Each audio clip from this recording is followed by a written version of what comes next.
नमस्कार। आज हम इस बात का विश्लेषण करेंगे कि क्या भारत और मालदीव के संबंध फिर से पटरी पर आ गए हैं।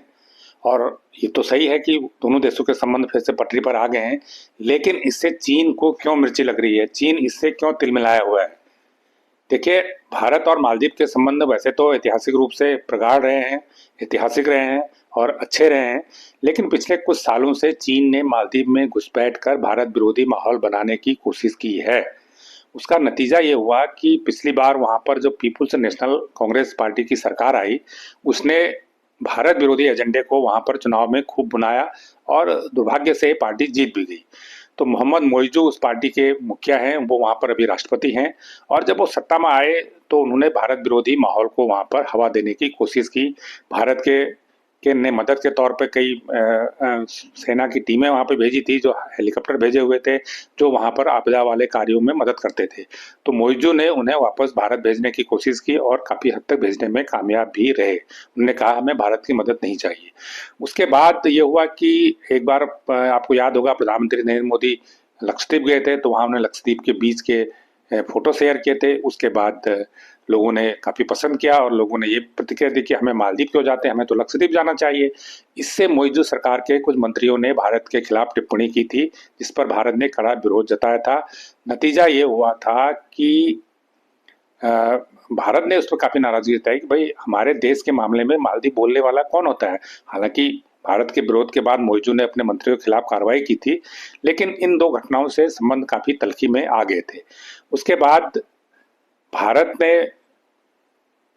अपना डिप्लोमेटिक चैनल ऑन किया और कोशिश की कि भाई मालदीव को पटरी पर लाया जाए, क्योंकि मालदीव हिंद महासागर में उसकी रणनीतिक जो स्थिति है वो बहुत अच्छी है। क्योंकि हिंद महासागर में जिस प्रकार से चीन हमारा पड़ोसी देश दादागिरी कर रहा है, वहां पर अपनी सैन्य गतिविधियां कर रहा है, ऐसे में मालदीव से भारत के संबंध होना बहुत जरूरी है। क्योंकि कभी कोई विकट स्थिति होती है, कभी कोई आपात स्थिति होती है, तो ऐसे में भारत को मालदीव की मदद की जरूरत पड़ेगी। तो इन बातों को ध्यान में रखते हुए विदेश मंत्री एस जयशंकर ने पिछले साल मालदीव का दौरा भी किया था। उन्होंने मौजूद सरकार को भारत और मालदीव के संबंधों के ऐतिहासिक महत्व को समझाया और ये भी बताया कि किस प्रकार इतिहास में भारत हमेशा मालदीव के मामले में पहली प्रतिक्रिया करने वाला देश रहा है। जब भी मालदीव को मदद की जरूरत पड़ी है तो सबसे पहले मदद के लिए भारत पहुंचा है, न कि चीन। तो मोइजू को ये बात समझ में आ गई, क्योंकि इसकी एक वजह ये भी थी कि जब वो लक्षद्वीप वाला प्रकरण हुआ था, उसके बाद मालदीव जाने वाले भारतीय पर्यटकों की संख्या में 30 से 40% की कमी आ गई थी, क्योंकि लोगों ने मालदीव के ट्रिप बुक करा के लक्षद्वीप जाना शुरू कर दिया था। इससे मालदीव को लगा कि हमारा तो सारा कारोबार टूरिज्म पर ही है, उसकी सारी इकोनॉमी टूरिज्म पर ही है, क्योंकि सबसे ज्यादा टूरिस्ट वहाँ भारत के जाते हैं। और अगर भारत के टूरिस्ट आने बंद हो गए तो उसकी अर्थव्यवस्था चौपट हो जाएगी। तो ये भी एक मालदीव के सामने खतरा हो गया था। उसके बाद जब विदेश मंत्री एस जयशंकर ने मोइजू को सारी बातें समझाई, तो उनको समझ में आया कि भारत से के साथ अच्छे रिश्ते रखना उनके लिए बहुत जरूरी है। उन्हें अच्छे रिश्ते भारत के साथ रखने चाहिए।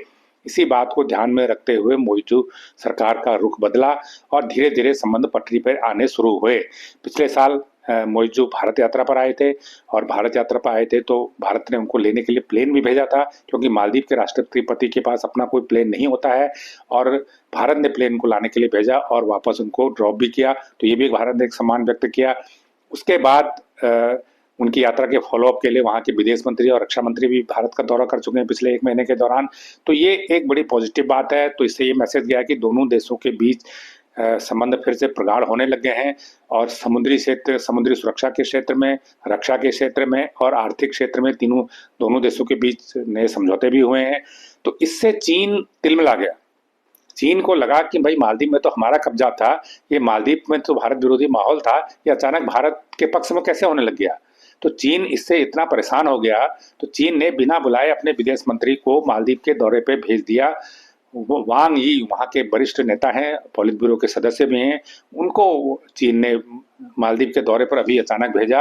लेकिन मालदीव ने खबर यह है कि साफ साफ कह दिया कि ठीक है, हम चीन से अच्छे संबंध रखना चाहते हैं, लेकिन भारत एक ऐसा देश है जो सबसे पहले प्रतिक्रिया व्यक्त करता है मालदीव के मामले में, इसलिए हम भारत से भी अपने संबंध अच्छा रखना चाहते हैं। मालदीव ने चीन को साफ साफ दो टूक कह दिया है। तो इससे जो चीन की जो चाल थी, जो चीन मालदीव को फिर भड़काने की कोशिश कर रहा था, वो नाकाम हो गई है, वो असफल हो गई है। क्योंकि मालदीव इस बात के लिए साफ तौर पर स्पष्ट है उसका रुख कि हमें चीन से भी अच्छे संबंध रखने, कोई दिक्कत नहीं है, भारत को इससे कोई आपत्ति नहीं है। लेकिन मालदीव ने साफ कर दिया है कि भारत हमारा सच्चा पड़ोसी है, पहली प्रतिक्रिया व्यक्त करने वाला पड़ोसी है, इसलिए हम अपने संबंध भारत से बेहतर रखेंगे, अच्छे रखेंगे, प्रगाढ़ रखेंगे, हर तरह की दोस्ती उससे करेंगे। तो ये जानकारी आपको कैसी लगी, ये वीडियो आपको कैसा लगा, हमें कमेंट करके जरूर बताएं। जो लोग इस चैनल को पहली बार देख रहे हैं वो उसको लाइक करें, सब्सक्राइब करें और शेयर भी करें। धन्यवाद।